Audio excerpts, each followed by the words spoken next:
Puji Tuhan, Bapak Ibu, saudaraku yang kekasih di dalam Tuhan Yesus Kristus. Kembali kita berjumpa dalam pemahaman Alkitab kita. Kita masuk dalam Imamat pasal 7 ayat ke-28 sampai ke-34. Saya akan bacakan dalam terjemahan lama. Dalam Imamat pasal 7 ayat ke-28 sampai 34. Dan lagi berfirmanlah Tuhan kepada Musa firman-Nya, katakanlah kepada Bani Israel ini, barang siapa yang mempersembahkan korban syukur kepada Tuhan, hendaklah dipersembahkan sendiri persembahan korban syukur itu kepada Tuhan.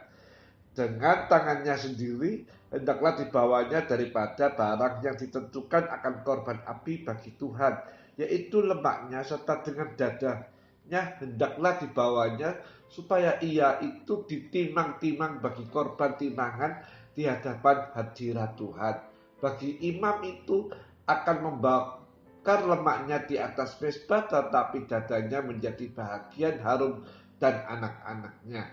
Demikian pun hendaklah kamu berikan kepada imam bahunya kanan bagi korban tantangan daripada segala korban syukurmu. Barang siapa daripada segala anak laki-laki Harun yang mempersembahkan darah korban syukur dan lemaknya, maka bahu kanan itulah menjadi bahagiannya. Ayat 34. Karena dada korban timangan dan bahu korban tantangan itu telah kuambil akan diriku daripada segala korban syukur Bani Israel, dan telah kukaruniakan dia kepada Harun yang imam dan kepada anak-anaknya. Ia itulah syarat yang kekal pada segala Bani Israel. Bapak Ibu saudaraku yang dikasihi Tuhan, di dalam pembacaan kita dalam Imamat 7 ayat 28 sampai 34 itu adalah beberapa syarat-syarat persembahan perdamaian. Mengapa ada lagi tambahan? Sebab ini persembahan yang paling indah, bukan karena dosa, bukan karena salah, tetapi karena kesadaran dan penuh syukur. Persembahan yang datang dari orang yang makan atau kenal Allah baik-baik, ia merasa makin tak layak. 1 Korintus 15 ayat 9. Akan kasih Allah yang begitu besar, sehingga penuh syukur selalu. Bapak Ibu yang dikasih oleh Tuhan harus dibawa sendiri katanya.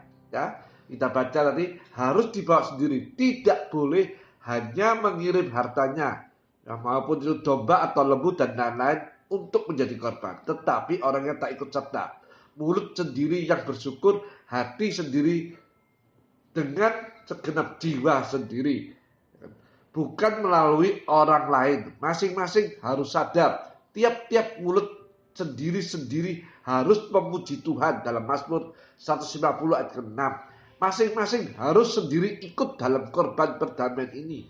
Tiap-tiap kita sendiri menjadi korban syukur, korban damai. Orang yang sungguh-sungguh ingin memperkenankan Tuhan, ia sendiri harus naik atas mezbah menjadi korban yang hidup. Dalam Roma 12 ayat 1 sampai 2. Ini korban yang paling memperkenankan Allah, ya kan? Mendukung orang lain untuk melayani Tuhan itu indah, tetapi ia sendiri tidak boleh cuci tangan daripadanya. Ia harus juga memegang lemak dan bahu depan dari korban, harus ikut serta. Dalam Alkitab tidak ada pemisahan antara full timer dan part timer dalam Kisah Rasul 18 ayat 3 sampai 5. Sebab semua adalah anak atau hamba-hamba Allah. 1 Korintus 6 ayat 19 sampai 20. Ada pembagian antara tua-tua sidang, pembela-pembela sidang, dan anggota-anggota tubuh Kristus lainnya, tetapi bukan full timer dan part timer. Tiap orang beriman yang cinta Tuhan dan merasa penuh syukur akan suka menjadi korban perdamaian, suka naik atas mezbah Tuhan. Orang yang cinta Tuhan atau kekasih-kekasih Tuhan membuat perjanjian dengan Tuhan dengan korban. Mazmur 50 ayat ke-5. Sulaiman dan Daud yang cinta Tuhan dan mengerti besarnya kasih Allah mempunyai jumlah-jumlah korban yang terbesar. Juga Paulus dalam 2 Korintus 4 ayat ke-10 sampai 12. Itu sebabnya anugerah atas Paul juga amat limpah, sebab orang-orang seperti ini memperkenankan Tuhan. Bapak Ibu saudara yang dikasih Tuhan, di sini ada pembacaan tadi yang kita lihat bahwa lemak dan dadanya atau potongan daging di dada binatang korban ditimang-timang di hadapan Tuhan, lalu lemak dibakar atas mezbah. Dada orang berdosa ditepuk-tepuk tanda penyesalan dalam Lukas 18 ayat ke-13. Tetapi bagi orang yang cinta Tuhan, dada menunjukkan kasih, misalnya yayah pada Tuhan Yesus dalam Yahya pasal 13 ayat ke-25, dari pasal 21 ayat 20. Dalam Wahyu 1 ayat 13, dada anak domba ini diikat dengan tindai emas, suci dan murni. Juga dalam Wahyu 15 ayat ke-6. Saudara-saudariku, kasih dan pengorbanan yang terbaik itu sejalan. Orang yang cinta Tuhan akan memberi yang terbaik bagi Tuhan. Baik waktunya, hartanya, tenaganya, cita-cita hidupnya, semua yang terbaik untuk Tuhan. Kita dapat menilai kasih dari perbuatan. 1 Yohanes 3 ayat ke-18. Kasih yang sungguh pasti ada perbuatan-perbuatan kasih. Dengan mudah kita dapat menilai kesungguhan dan kasih kita pada Allah dari beberapa banyak waktu kita yang terbaik. Harta atau kerinduan dan cita-cita serta apa saja yang ada pada kita, berapakah yang terbaik buat Tuhan? Oh, ibu saudara yang dikasihi Tuhan, tadi kita baca ada perkara ditimang-timang di hadapan Tuhan. Timang-timang itu sama dengan digoncangkan. Begitu orang-orang yang cinta Tuhan, hatinya selalu digerakkan. Ada kegerakan dalam hatinya untuk berbuat kehendak Allah, untuk perbuatan-perbuatan kasih dengan kuasa. Dalam 2 Korintus 4 ayat ke-10 sampai 12. Paulus yang penuh dengan kasih Allah mempersembahkan dirinya dalam kematian Kristus. Hati dan hidupnya penuh kegerakan-kegerakan dalam pekerjaan Allah, sehingga menghidupkan banyak orang dalam perkara-perkara yang kekal. Bapak Ibu saudaraku yang dikasihi Tuhan, dikatakan di situ bahu kanan dijadikan korban tatangan atau diangkat naik dan ditunjukkan kepada Tuhan. Bahu itu artinya untuk memikul beban, ya kan? Bilangan 7 ayat 9 dan lain-lain. Beban apa? Beban yang Tuhan letakkan atas masing-masing pundak kita dalam Kisah Rasul 20 ayat 24, yaitu berbuat kehendak Bapa, memberitakan Injil, menyelamatkan orang, serta menumbuhkannya kepada kesempurnaan rencana Allah. Masing-masing dengan cara dan bentuknya sendiri-sendiri. Kanan itu adalah tempat Tuhan Yesus berdoa syafaat di hadapan Bapanya. Dalam Roma 8 ayat ke-34.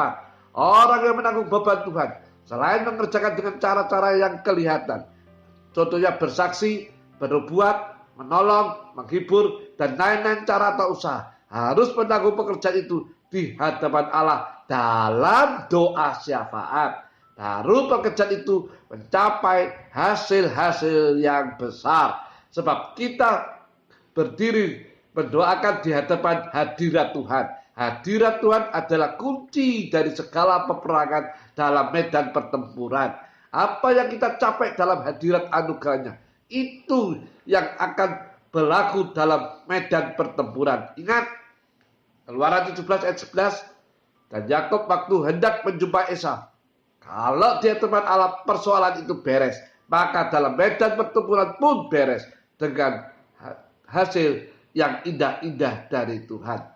Semua peperangan Tuhan punya, baik segala kemenangan dan carahan. Biarlah kita bawa bahu kanan ini sebagai persembahan, tantangan di hadapan Tuhan. Jadi Bapak Ibu saudaraku yang dikasihi Tuhan, di situ ada pembacaan kita tercatat ya. Jadi lemak, dada, dan bahu kanan dari binatang korban perdamaian harus dipersembahkan pada Tuhan. Lalu dada diberikan pada Harun dan anak-anaknya. Tetapi bahu kanan diberikan pada anak-anak Harun yang mengerjakan persembahan ini. Orang-orang yang sungguh-sungguh melayani Injil Tuhan dengan tulus dan jujur pasti akan mendapatkan kehidupannya. 1 Korintus 9 ayat ke-14. Ini peraturan Allah. Jadi pasti berlaku, pasti jalan. Kalau tidak berlaku, Tuhan tidak salah. Periksa kesalahannya pada diri kita sendiri. Saya teringat sebuah lagu lama, ya kan? Coba saya akan nyanyikan, mungkin saudara-saudari yang mendengar bisa menyanyikan lagu ini. Nyanyian ini berkata gini, berilah yang baik, berilah yang baik, Tuhan sudah beri kau yang terbaik. Apa yang kau beri, berilah sekarang, Tuhan pasti balas kau dan berkati kau selamanya. Berilah yang baik, berilah yang baik, Tuhan sudah berikan kau yang terbaik. Apa yang kau beri, berilah sekarang, Tuhan pasti balas kau dan berkati kau selamanya. Haleluya. Berilah yang baik, berilah yang baik, Tuhan sudah berikan kau yang terbaik. Apa yang kau beri, berilah sekarang, Tuhan pasti balas kau dan berkati kau selamanya. Ya, berilah yang terbaik. Sampai kita jumpa pada besok lagi. Tuhan Yesus memberkati kita semua.